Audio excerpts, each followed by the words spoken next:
We've spent a lot of time talking about card games, their strengths, their flaws, but there is one specific topic that I've mostly avoided so far. The overall biggest issue with the genre as a whole. The single biggest thing that keeps new players from entering and current players from delving deeper. In fighting games, it's the ability to do a quarter circle. For legal reasons, this is a joke. And in Night Rain, it's having friends. But for card games, it's affording the game pieces, the price of the cards. To clarify, I'm talking about the price of individual cards. There is certainly a discussion about the price of sealed product, but maybe another day. If you take a look at just about any winning deck list in just about any card game, these decks cost a pretty penny. Some of them even going into the quadruple digits. Even from a glance, I think most people would find this an extravagant amount of money for cardboard.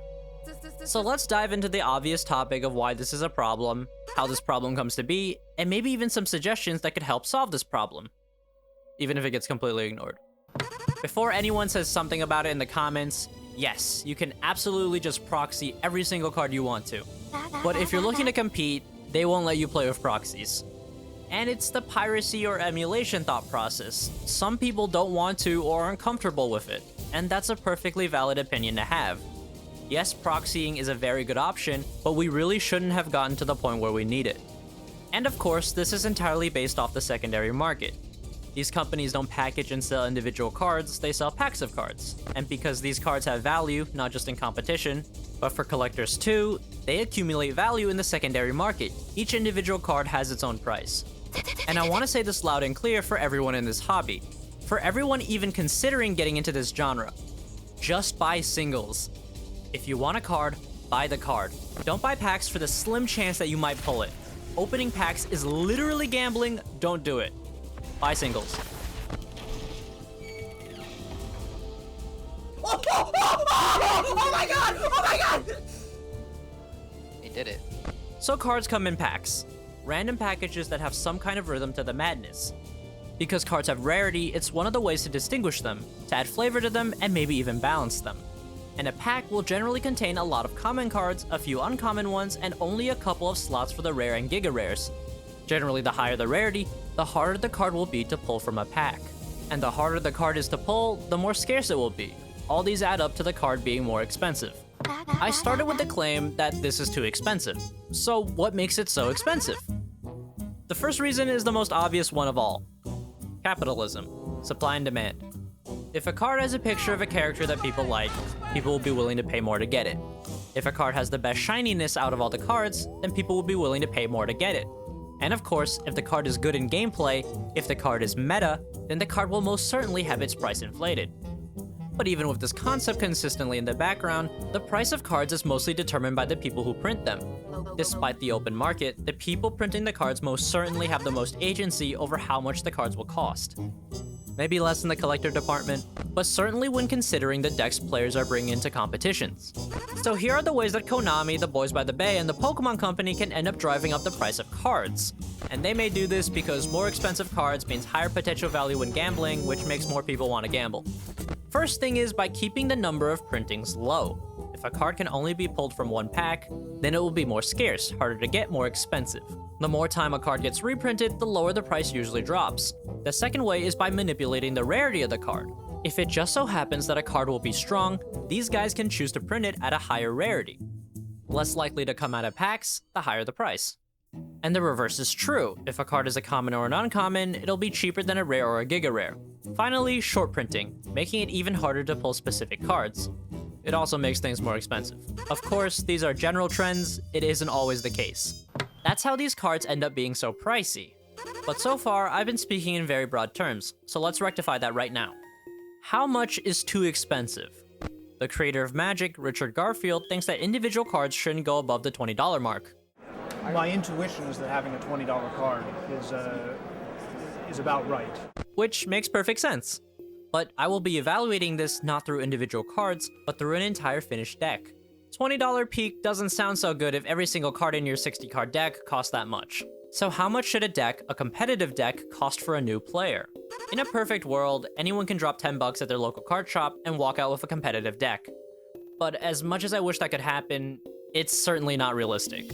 You have to put into context the cost of sleeves, something that is out of the company's control for the most part, and the cost of other accessories. It's just not feasible. But in an ideal world, not perfect but still pretty good, I'd say decks should be around 60 bucks.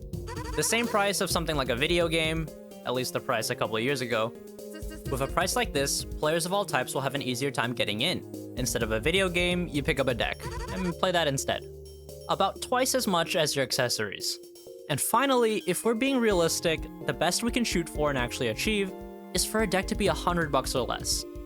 This is a bit more than even the current cost of a video game, but considering the much higher resale potential of the game pieces, I think that gives it just a tad bit more leeway. Don't get me wrong, 100 bucks is still a substantial chunk of change, but I think this is the most expensive a deck can be while still being somewhat reasonable. Any more, and it's just too much. So just to recap, 100 bucks at worst, 60 bucks if it can be helped, and like 10 in a perfect world. And online versions need to be very cheap at the worst. You don't own any of the cards, so paying for the game pieces doesn't make a lot of sense. Arena is absolutely awful. There are many decks I want to try, but because everything is so expensive and there's not even disenchanting, I just can't. Now that we've defined the problem, explained what causes the problem, we can finally get into why this is a problem. In the gaming landscape today, due to how widespread the internet and communications is, everyone is pushed, subtly or not, to win, and to a lesser extent to compete. Genres like fighting games and real-time strategy have that implied, but even in something that is as inherently variance-based as a card game, people are driven to win. We'll get to this point in just a second. I started off by comparing these games with fighting games. Before you can start playing the game with all the options, you need to pass an additional barrier of entry. And look, most hobbies aren't free. There's always something you gotta have before you can get into it. It's just that for card games, it's at a state where I would argue is too high. It's not just the cost necessary to enter, the cost of a deck keeping players away. It's the intimidation of these giant price tags that keeps potential new players from even engaging with the hobby. At least from anecdotal evidence, the discussion starts and ends at high card costs. And it makes it really hard in good conscience to try to put people onto a game that requires such a steep financial investment. Flesh and Blood looks cool to me, but these prices are kind of ridiculous and keep me stuck at just being intrigued.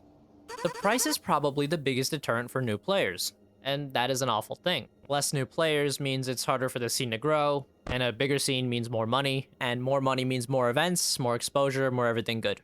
But now I want to go back to the point I made just a bit earlier. Everyone is being pushed to win. And that means trying their best to take any advantage that they're able to take. But more importantly, it means not putting yourself in disadvantage to begin with. And as I said even earlier, the better cards will generally be more expensive. Players who don't have as much capital will find themselves at an inherent disadvantage. And that turns the game into something that is commonly referred to as pay to win. Pay to win does not have a positive connotation. Slight tangent, not all decks cost the same amount of money, and generally speaking, the faster aggressive decks are the cheapest. And because of that, new players who get past the intimidation of the price tag are generally funneled into playing one specific deck speed. And while aggro has its own charms and drawbacks, it isn't the only way to play the game. These hypothetical players are unable to play the other types of decks. Mid-range cards are expensive, control cards are expensive, and that's really a shame. And that extends to what formats you're able to play. If you aren't willing to put in more money, you'll be restricted to playing cheaper formats, which is certainly a negative. You're forced into a corner, and I have negative interest in playing Draft or Pauper. Personally, I think that most of the more quote-unquote fun cards are the expensive ones, which is awful. Tangent in a tangent, that's actually also my biggest problem with Commander. It might even be a casual format thing as a whole, but it doesn't matter. Commander decks being 100 singleton means it's expensive. And all the fun cards, the random big exciting effects, are also all expensive. And lands being expensive is criminal. The least exciting cards being expensive just turns me away. Granted, there is no reason not to proxy here, so the point isn't very strong. It also really feels like these decks don't last very long. After playing 2 or 3 games, if I don't have another one, I just stop playing. That last bit is completely subjective though. Oh, and there's too much waiting. Back on topic. Price is an issue, and one that has tangible consequences. So what are the ways to solve this issue? These guys can't just directly reduce the price of the secondary market, so what can they do? Print more cards. If a card is strong or wanted, just print it some more. Yu-Gi-Oh's rarity collections do a sometimes good job of driving prices down. As long as you're not pulling some secret lair nonsense charging this much, you're making the game more accessible. The even better option is to make better pre-constructed products. Products that aren't gambling where you're selling specific cards. have a good understanding of what's meta, then print these cards in a product at an affordable price. I think one of the greatest parts of Yu-Gi-Oh! Were the times where you could buy 3 copies of a structure deck and just be able to compete straight out of the box. And something like Dual Power giving you easy access to hand traps. Should've had playsets or been cheaper. And things like Commander pre-constructed decks, or what Pokemon has been doing, selling almost complete competitive decks straight out of the box. Good pre-constructed product with guaranteed cards all but eliminate this issue, as long as they're sold at a reasonable market value. Now, one may retort, doesn't this hurt collectability? Yes, it does. I won't pretend I'm not biased here, I'm definitely more of a player than a collector, but I would like to prioritize the game that the cards are printed for over the market that the cards have created. Don't get me wrong, cutting them out doesn't remotely make sense, it's still a key component in the hobby. So how do we keep the price down for the general player base, the potential competitive player base, while also making sure cards hold value for collectors? Out of the big 3, Pokemon does it the best, and by a significant margin. Every single card is available in lower rarity. You may still need an ultra rare, but that's fine, I'm getting to it. Which means that these card prices won't get out of control. But there are still chase cards, alternative printings of these same cards in much higher rarity.